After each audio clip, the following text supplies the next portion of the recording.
Okay, so today what I'd like to do is go through a section of the Torah, uh, very commonly known section, and try to come to deeper appreciation of it, new ideas. I'd like to think that that all those attending today will come away with some new understanding of what is a well-known episode in the Torah. We're talking about the story of Moshe. Uh, being put into the river in the basket and being saved by the daughter of Paro. Let's go into it. So we'll read from the beginning of chapter 2 of the book of Exodus, and then we'll go through the first part rather quickly, and then pause and go through a little bit more slowly when it gets to Moshe in the Nile River. All right, so chapter 2, Pasuk 1. Um, A Levite man went and married Yocheved, Levi's daughter. So a Levite man marries Yocheved.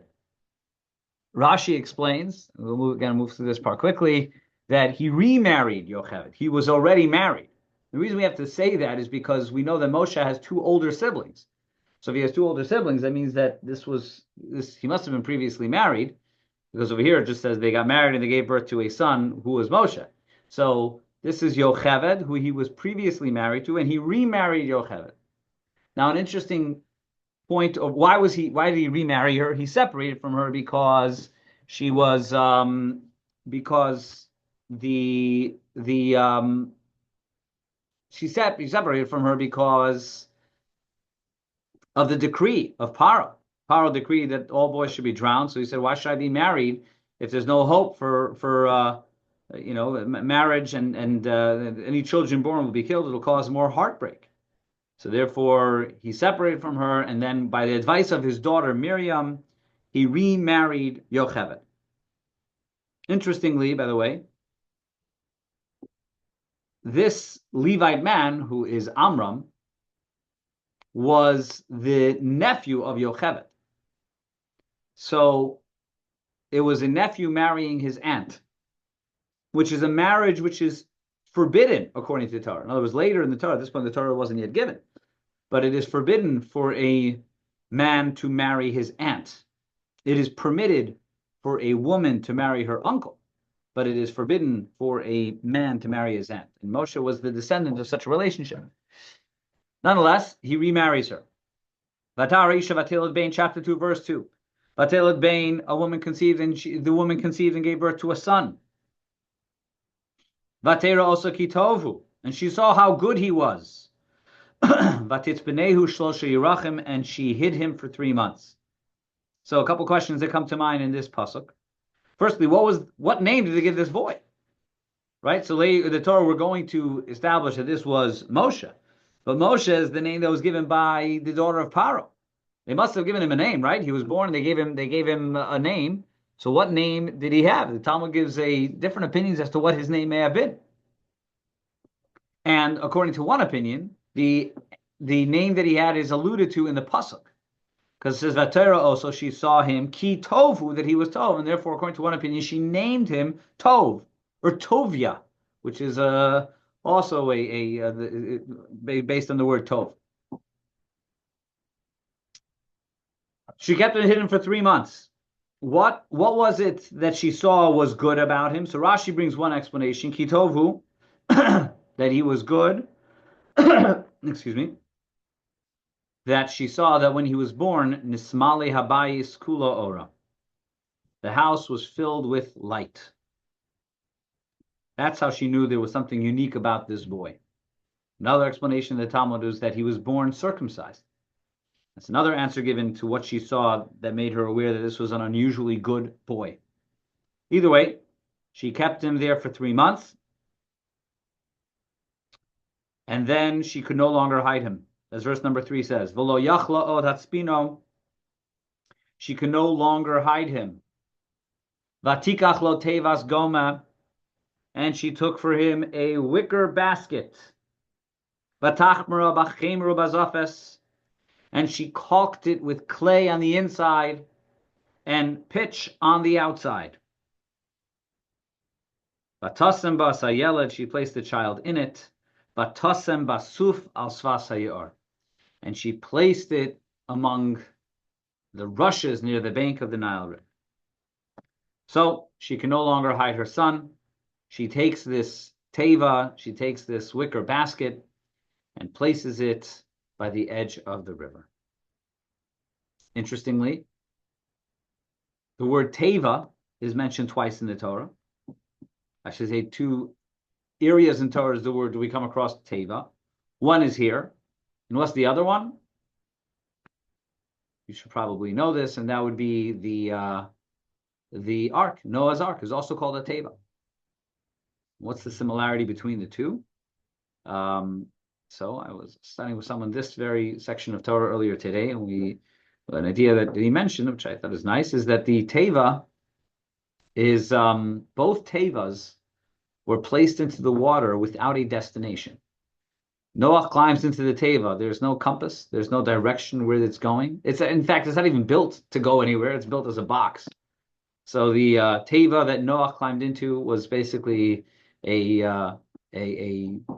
boat, if you can call it a boat, without any destination, but rather wherever God takes it. And the teva that Moshe is put into as a child also, there's no destination. It's simply saying, God, I can no longer protect this child, and therefore I am placing him in your hands. I'm placing this teva in the water, and wherever happens, that is God's will. So those are two. That's one of the similarities, I should say, between the teva, Noach's teva, and this teva.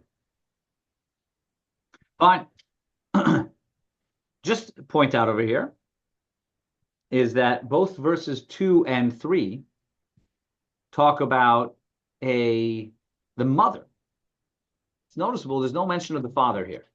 It does not say that the parents saw they couldn't hide him and therefore hid the baby, and the parents put her in the river. Just the mother, which we're gonna get back to in a moment. We'll get back to some point in this class, but it's an interesting observation. So at this point, she puts the baby by the river, and the pasuk continues, Vatesatza v'chosa merachok. His sister, the sister of the boy, stations herself at a distance, Lidea ma ye'aselo, to see what would become of him. Who is the sister? Again, this, if you look through the portion, there's very few names, but we know the names. It doesn't mention the name of the father, which is Amram. It doesn't mention the name of the mother, which is Yocheved. It doesn't mention the name of the sister, which is Miriam. It doesn't mention the name of the woman who saved him, which is Batia. But either way, this is Miriam, who is, I think, 5 years old. And she is standing at a distance to see what's going to happen with her brother. On a simple level, she just wants to know what's going to happen with her brother. But the Gemara says there's a deeper thing she was looking out for. There's several Talmudic statements on this. One statement is that she wasn't just standing there. It wasn't out of curiosity. Rather, she was looking to see what she'd be able to do to save her brother. This wasn't just standing. This was standing with an intention of protecting. How can I protect him? And in fact, interestingly, the Gemara says that as soon as Moshe was put in the water, Paro's stargazers told him that the threat to your life from a Jewish boy no longer exists. And therefore, the decree to throw the boys in the Nile was immediately ended, rescinded. Ended, I should say. Which means that it really was no longer a threat. So really, at that point, she could have gone and saved him, but it was too late. At that point, he had already moved on, and he was found. Again, the idea behind this being that the whole reason that Paro issued this decree was because the stargazer says that there's a child that's going to be born who's going to threaten your kingdom, and the way he is going to die is by water. So when the stargazer saw that he had been thrown into the water, they said, "Okay, mission accomplished." Point being, though, that she was standing there. Vatesatsa, verse number 4 is not just standing there. She was standing there with a hope and a goal of helping. And she did help, as we'll see in a moment. A deeper idea, which is said about this verse, is that she was there to determine something very important, which is as follows. The Talmud says that there are 7 prophetesses in Jewish history, 7 female prophets. One of them is Miriam. Now, where did she prophesy? Where was her prophecy? Or at least her first prophecy was as a small child. As a small child, she prophesied to her parents before Moshe was born. She said, in the future, my mother is going to give birth to a son who is going to be the savior of the Jewish people. She said that as a young child.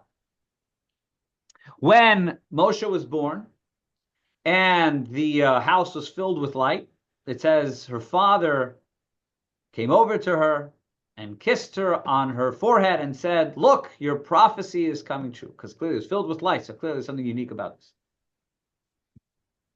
Then, after 3 months, when they had to put him in the river, her father came to her and says, Tapcha, he tapped her on her forehead and said, where is your prophecy? Your prophecy that this child is going to save the Jewish people, now we have to throw him into the river, which basically is almost certain death. And so therefore it says that she stood by the river to see Maye Asalo. What's going to happen with this prophecy? Is my prophecy genuine, or is my prophecy, or was it all just a false promise?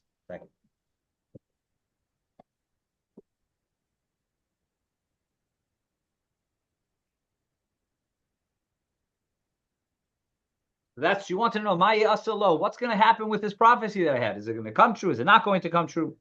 So that was that's the deeper idea of what she was observing. Okay, verse number 5. Vatered bas Paro lirchotz alei.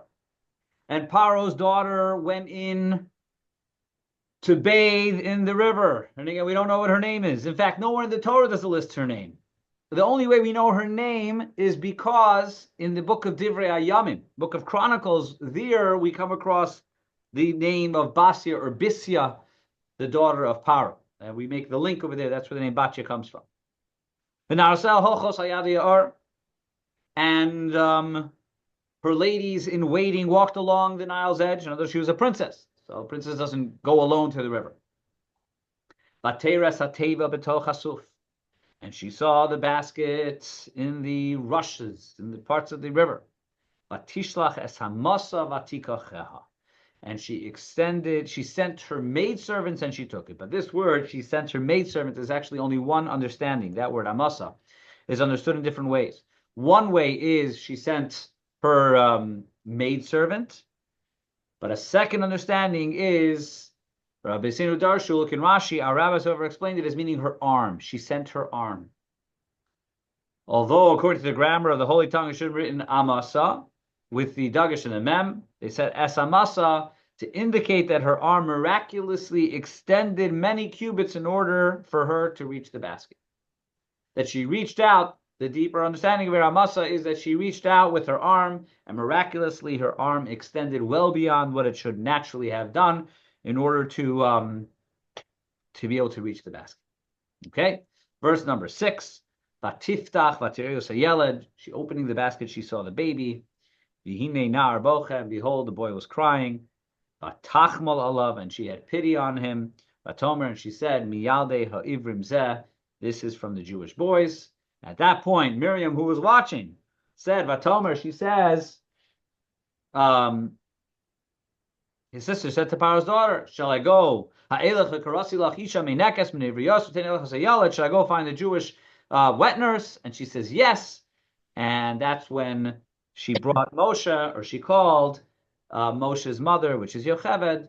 And Yocheved ended up nursing her son, even though it was Paro, it was the daughter of Paro who raised her son. And finally, verse number 10, here we have the final point over here, which I want to focus on. Vayigdal hayeled, the child grew up.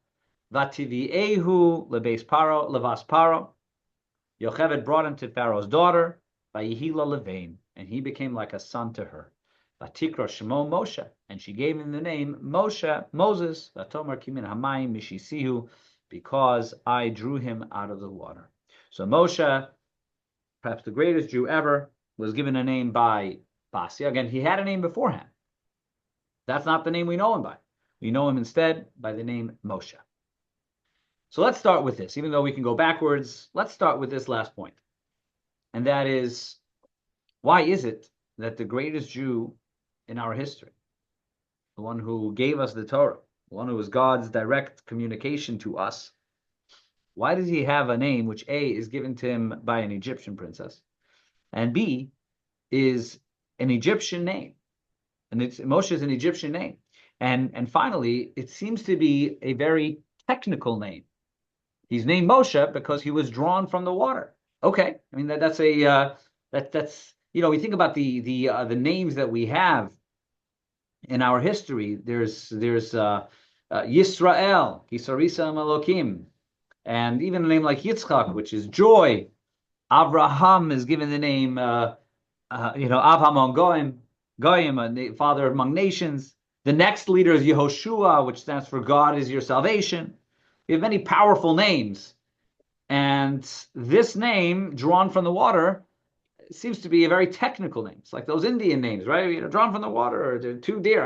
What's the significance of this name to be, again, the name of the Jew, of the one person who gave us the Torah? So I'll share a Kabbalistic answer. The Kabbalistic answer is that Moshe is not just a technical name, and the idea of being drawn from the water, although that is the reason, that's the physical expression of the story. But every part of Torah, which has a physical expression, comes from a certain mystical truth. And mystically speaking, Moshe was drawn from the water symbolizes Moshe being drawn from a different reality. Moshe's soul came from a different realm than all the other souls. In Kabbalah, we have what's called the Alma de Iskasia and Alma de Iskalia, which means the hidden world and the revealed world. Hidden world and revealed world. And the revealed world is the world which we are familiar with, which we see, which we understand. The hidden world represents a hidden truth, a hidden realm. And one of the ways Kabbalah defines this as saying that the revealed world is Yabasha, is the dry earth, and the hidden world is symbolized by the ocean. Because when you look at the plains of the earth, you see everything that's upon it, right? If you look at the dry land, you see that which is upon it. You see the life, you see the crawling creatures, you see the birds flying. When you look out at the ocean, you don't see, all you see is water, despite the fact that the ocean is filled with as much life as dry land is. But it represents life that is hidden. The Talmud elsewhere says that Kol ma sheyesh bayabash yesh bayam. There is a parallel life for every living creature on earth. There's a parallel living creature in the water. So the water has as much life as the dry land does. It's just that it's hidden, representing a divine world in which is hidden from us. We talk about when things happen which we don't understand, when there's painful moments which can't be justified.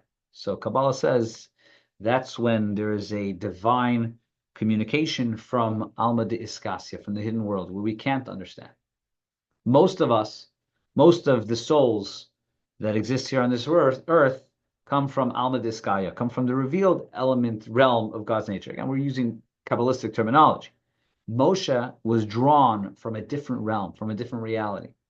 I think elsewhere it says he comes from Olam HaTohu. The point is that Moshe comes from a realm which is hidden from the rest of us. And he was drawn from a different world in order to come to this world.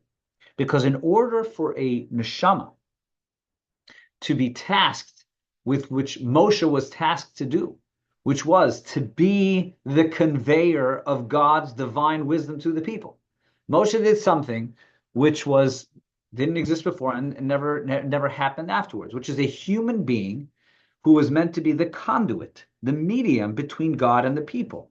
So for a human being to do that, the only way they could is if their soul comes from a place which is transcendent of this world. Moshe's soul transcended this world, and therefore he was able to be a leader in this world, and transcend the rules of this world. So that's the deeper idea behind this whole episode. Moshe is drawn from the water, and his name is Moshe because that is his identity. It's not just a technical thing, he's drawn from the water. He was drawn from a different realm to be able to be the leader he was to the Jewish people in this world.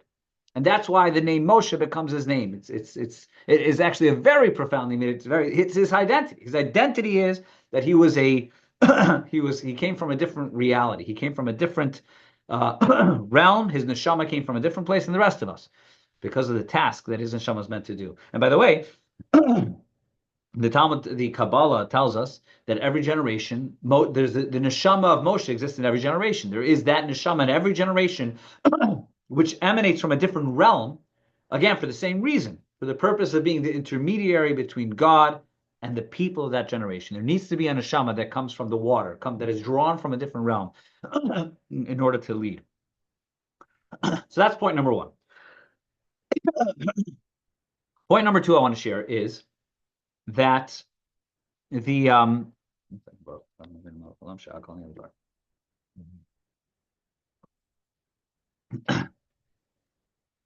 observation that is made over here is that if you look at the beginning of the book of Exodus, and very specifically in this case, if you pay attention, you'll notice that all the characters who play major roles, who play heroic roles, are women. It is women who are the ones who direct Moshe and help him survive and allow him to become what he eventually was. Really, from the very beginning of the Parsha, so you have the villain. The villain is Paro. Who are the heroes? Or I should say, who are the heroines? Very beginning of the Parsha, it's the Miyaldos Ha'imrios. It is the women. It is the two midwives who, even though they are tasked with killing the children, they don't. They clearly endanger their lives to do so. Even when for a moment it says that Vayelech ish mi Beis Levi, a man from Beis Levi, went and remarried his wife. If you look in Rashi, Rashi says he was only doing so on the advice of his daughter Miriam. And then immediately afterwards, this child is born, and we don't hear about this, the man from Levi. As I pointed out earlier, the man from Levi, then suddenly it says about the mother. The mother realized she couldn't hide the child anymore. First it was the mother who hid him. The mother realized she couldn't hide him anymore. So it's the mother who put him in a basket in the river. And then it's the sister who stood by the river to see what could happen. There is an older brother. Granted, he's only a couple years older. But there's a brother too. We don't hear about him. And then who is it that stays into the river? Again, Bas Paro, the daughter of Paro. And she's the one who raises him in the house of Paro. So it's fascinating that when we talk about the birth and the raising of the most important Jew in history, it is entirely dependent on the heroism of several women who ensured that he would survive and did whatever he could to protect him and literally saved his life.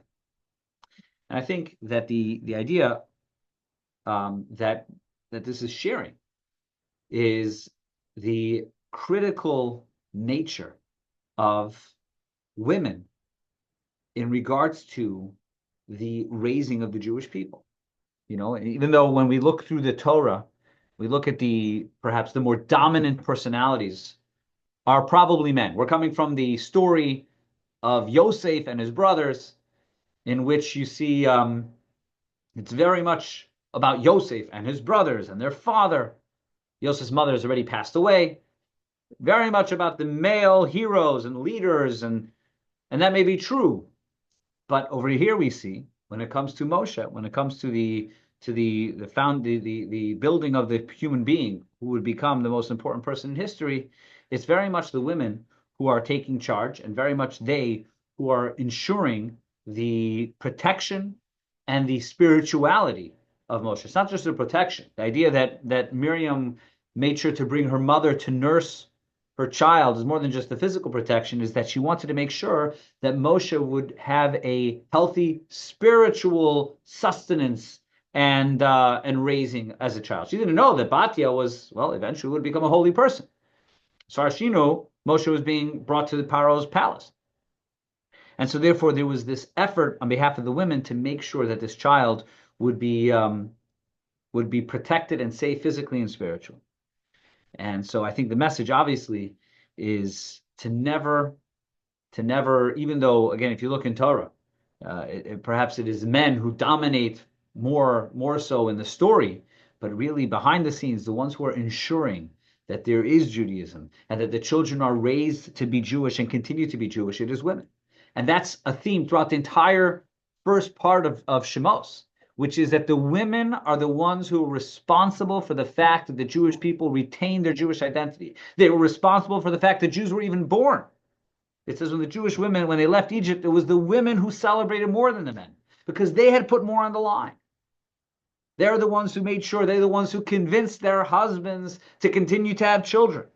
And they're the ones who raised not only Moshe, but that whole generation. The men were enslaved. The women were able, they had a little bit more time. Therefore, it was the women who ensured not just Moshe, but that whole generation, and the fact that they were able to survive despite the terrible hardship in Mitzrayim was because of the Nashim Tzidkanims. And this is the I think the deeper reason behind at the beginning of Moshe's life we see the importance of several women who ensured that he would survive. So that's one additional idea. And finally, a third and final point is that the story of Moshe in the basket conveys a very profound point. And that is, let's go back to that Rashi where we said that it says Vatishlach es amasa. She sent her hand. Well, we said the simple meaning is she sent her maidservant. But a deeper meaning is that she sent her hand. And if we are to look in the last Torah portion, the last major story in the Torah was the story of Yosef and his brothers. And the story of Yosef and his brothers is how they went down to Mitzrayim, they went down to Egypt. How did they go down to Egypt? How did they end up in this exile? Because brothers sold their brother. Now, what's interesting is that only 9 brothers were directly involved in the sale of Yosef. Right? Yosef obviously wasn't. He was sold. His brother Benjamin was not. But another tribe who was not involved in that sale was Reuven. Reuven wasn't involved in that sale. Why not? The Torah tells us he was gone. In fact, he came back hoping to save his brother from the pit. At that point, he was already sold. So the question is raised, where was Reuven? Why did he leave? It says he left and he came back. Why did he leave? The answer, it says, is because different explanations. One explanation is that he was doing tshuva for his own previous mistakes. Therefore, he took some time for himself to do tshuva, to repent. And that answer given is actually said reflecting negatively on Reuven, is that now's not the time to do tshuva. Your brother is being thrown into a pit. Your brothers are talking about how to potentially kill or get rid of a different brother, and you have a different approach. Well, then you have to stay there. You got to see what you can do to help out the situation. So even though he left for what seemed to be a noble cause, he left because he was going to spend the day in fasting and tshuva. That's not the time for it. It's not the time to fast and do tshuva. Right now is the time. Your brother is sitting in a pit. You got to save him. So the process, and therefore it says 10 brothers sold Yosef to Egypt. When we talk about who sold Yosef to Egypt, it doesn't say 9, it says 10, even though technically it was 9, because Reuven is responsible too. Because he could have been there, he should have been there, and he wasn't. And here we have a story which highlights the exact opposite approach. The exact opposite approach, which is that there's a basket floating in the river. The daughter of Paro, Bas Paro, is a princess. She has every right to ignore anything that's going on around her. It's not her problem. She's royalty. A basket floating in the river or caught in the river, okay. Let someone else deal with it. Not only that, it's not like she can do anything because she's too far. According to this explanation that she stretched her arm out, it's too far. But she doesn't have that attitude. She doesn't have that attitude. Instead, she sees a basket, there's a child in it, and her mindset is, how and what can I do to save this person? Even if it seems to be out of my reach. I'll extend my hand as far as I can, and hopefully I'll be able to accomplish something. And that's what happens. She extends her hand as far as she can, and then God extends her hand further. to save this child. There's such deep value to that simple miracle. There's such deep value to that. The idea of you extend your hand as far as you can. Instead of calculating, I won't be able to help, I won't be able to reach. Extend your hand to the distance you can. Let God see how far your hand could reach. You do your part. Once, I remember hearing this story took place, I don't know, 5, 6 years, maybe 6, 7 years ago already, that there was a group of girls who had a Shabbaton in, I think it was near Orlando. And on Shabbos afternoon, a couple girls went out into a large wooded area, and they didn't come back. So right after Shabbos, word got out that there's 2 girls, maybe 14, 15-year-old, missing, haven't come back, and they're in a pretty large wooded area. So immediately, the messages went out to all across Florida, maybe other places too, and the various Jewish communities in Florida started driving to this area so they can comb the wooded area, literally foot by foot, till they found it. So in one community, apparently, what happened was there was a conversation among the community, and they said, whoever wants to come help, we're going to meet back here at midnight, and we're going to take a van, and we're going to drive there, and we're going to join the search party. So they all came back at midnight, and included in those people who came back was someone who was confined to a wheelchair. And he came back, and then one of the people went to the side and said to him, Rabbi Yid, it's really nice that you're here, but it doesn't really, at this point, doesn't really make sense for you to join the rest of the effort because you're in a wheelchair, you're not going to be able to help the effort. And the man responded, he says, I know that. He says, I know, and I don't intend to go any further. He says, but I wanted to go as far as I could in helping. This is to where I can go. God limited me that this is to where I can go. Fine. So at this point and onwards, I can't. But I'm going to extend my hand as far as I can to help out the situation, to help out the child that is lost, to help out the child in the Baskerville River, to help out in whichever situation, to help out someone affected by a wildfire in California. Beyond that, I may not be able to solve the whole thing, but I will extend my hand. Maybe God will extend my hand further. Thank God the end of that story is that those girls were found the following morning, they were okay. But this is the message of Bas Paro. Again, it's the opposite of what happens, which led to the sale of Yosef, leads to the salvation of Moshe. Sale of Yosef, they neglected their brother. One brother was busy, involved in his own spiritual perfection. But over here, she goes and she says, how can I save a child? And that mindset, that attitude of how can I save a child, even if that child is outside of my reach, even if that person is beyond, even if logically I can't solve the problem, but what can I do? This is step number 1 towards the redemption of the Jewish people from Egypt. It is this Moshe who she saves and she raises, who eventually comes back and leads the Jewish people out of Egypt. The Torah is telling us all these details to tell us that each one of these was critical in the process of redemption. Each one of these is critical in our own lives, in situations that we face, in situations which we know of, come across.